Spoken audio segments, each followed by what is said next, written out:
Cyfarchion o Gaerfyrddin. Mae'n siŵr i chi weld ar y newyddion fod Llywodraeth y Deyrnas Unedig am ddelion fwy llym gyda cheiswyr lloches sy'n dod i Bryden yn anghyfreithlon, yn bennaf pobl a phlant sydd wedi ffoer ag erledigaeth yn eu gwlad nhw eu hunain. Bydde nifer yn wynebu carchar neu artaith, neu hyd yn oed marwolaeth pe bai nhw'n mynd nôl i'w cartrefi. Dyna paham mae cymaint yn gadael y cyfan ac yn mentro'i bywydau drwy groesi'r sianel mewn cychod bach. Mae'r Mesur Mudo Anghyfreithlon sy'n nawr yn mynd trwy'r Senedd yn argymell sefydlu gwersylloedd arbennig, detention camps i gadw'r pobl yma, a'i hanfon yn ôl i'w gwlad eu hunain neu i Rwanda yn Affrica os nad yw i cais amloches yn llwyddo fewn mis.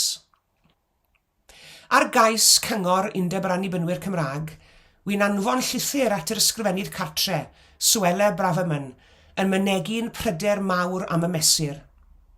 Fe gafodd aelodau harswydo gan y bwriad i alltudio plant sydd heb gwmni, teuluoedd a menywod unigol o'r gwersylloedd cadw.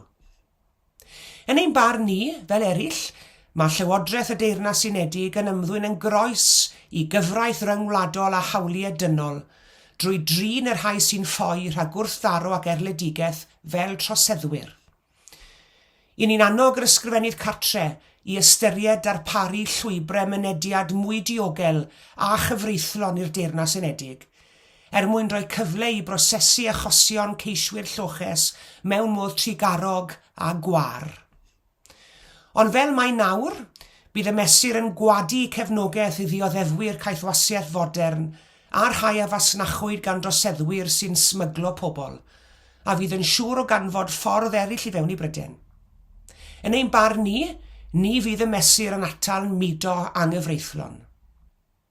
Mae'r mesur isiws wedi cychwyn ei ffordd drwy'r Senedd, a sdim modd i dynnu fe'n ôl.